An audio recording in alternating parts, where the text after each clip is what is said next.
it's Mena. Welcome back to my channel, or if this is the very first video that you're seeing of me, then welcome to my channel. Please be sure to hit the subscribe button down below if you didn't already. I post every day of the week for a while. And today in this video, I'm going to do a review on the Yo-Yo blanket by We Are Knitters.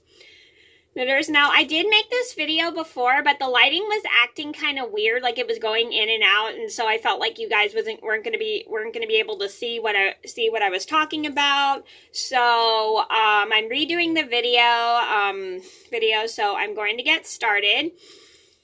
So this is the Yo-Yo blanket by We Are Knitters. It's this really big blanket, and it's got all these knobs on it, which are called baubles, and it's super cute, and it's kind of like for a baby blanket. So I'm going to give you guys my thoughts on it super quickly.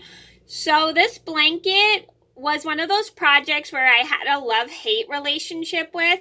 I love this blanket because it was super fun to make. The problem I did have with it is it took me about a week to knit because the yarn was pretty thin and the baubles took me a while to knit. I actually just finished this last night. So as you can see, it's got all these knobs on there, and those are called baubles. I really enjoyed this blanket, but at the same time I kind of had lost my patience with it because it was taking quite a long time, because I think it's because I just haven't done a blanket in a really long time. I haven't made a blanket since I was a freshman in high school, and that's probably why I kind of had a love-hate relationship with this blanket. Even though it was fun to make, I really just was losing my patience with it because it was taking quite a long time to knit. And I think and normally I knit really fast projects like snoods and stuff, but this one just took me a while. Wow, but above all, I still had fun with it though. Though I did make a blanket a couple years ago, which I'm going to show you guys right now. So this is a blanket I made. It actually is a kid's Afghan. So this is what it looks like. It may have some different colors at the bottom because I ran out of yarn. So we have sage, light pink, white, and black.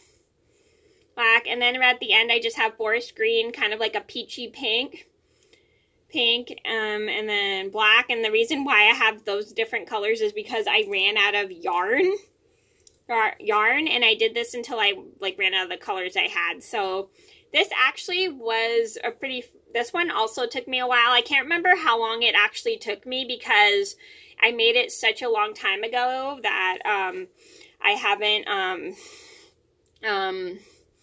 I just can't remember. And also sometimes I just have a hard time keeping track of how long it actually takes me to knit blankets and stuff because I'm so busy trying to get them done that I don't pay attention to how long it actually takes me. I'm going to put this one away really quickly. But besides that, I just had so much fun making this.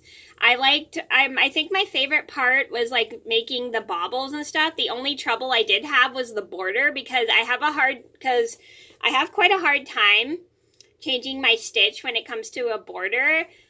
So I came up with a little trick for myself. So the little tip I had for myself was I put stitch markers near the 3 stitches right here that had the border, so then I knew when to change my stitch. It's because one bad habit I do have when it comes to knitting is I kind of will do the same stitch over and over again, and I don't pay attention to when I need to change my stitch.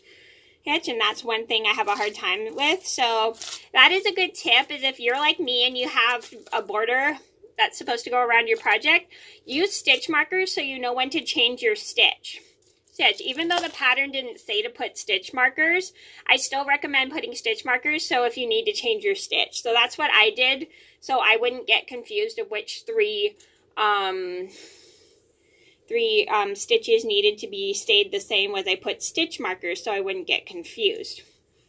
Because if I find if I don't have the stitch markers, I'll just get confused and do the same stitch. So I hope you guys find that tip just as helpful.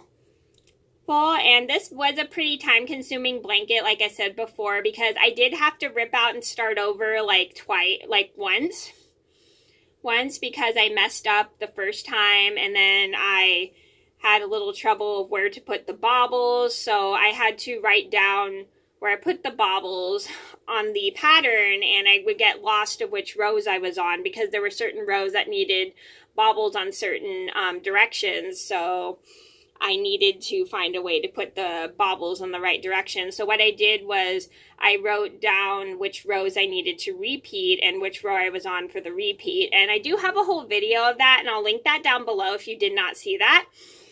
And I found that very helpful for me, so I wouldn't get lost of which row I was on for the blanket. And even though this was a time-consuming blanket, I still enjoyed making it because I liked how the pattern changed throughout the stitches and stuff. And that's one of my favorite things about knitting. I don't like doing kind of like the same knit stitch over and over again. I find that kind of boring, but I love doing stitches in knitting that have certain different patterns, and I think that's super fun, and it makes it extra fun for me, so I'm not doing too much of the same exact stitch over and over again. I like it when it switches out every couple rows. Even though it's a repeat of a pattern, I still like when it switches out like every single stitch. I just don't like doing a basic knit stitch all the time every row because I find that super boring. I like it when it's super creative. So I would recommend the Yo-Yo blanket to intermediate knitters who loves to knit blankets and who has a lot of patience, because this blanket does take quite some time to knit. And anybody who's good with making baubles, because baubles are fun, but they can be pretty tricky. But if you're good with baubles, then you should try this blanket because it has lots of baubles on it, as you can see. And it is pretty time consuming because it takes a while to knit because of the baubles. But once you get the hang of the baubles, it just makes it super duper fun to knit this blanket. So if you definitely want to try this, I suggest go for it because it is a great project. But just make sure you are an intermediate knitter because this is pretty tricky, but once you get it, I think you'll get the hang of it. So that was my review on the Yo-Yo blanket by We Are Knitters. I hope you guys liked the video. Thank you so much for watching. Please be sure to like and subscribe if you haven't already. I post every day of the week for a while, and I'll see you soon. Bye!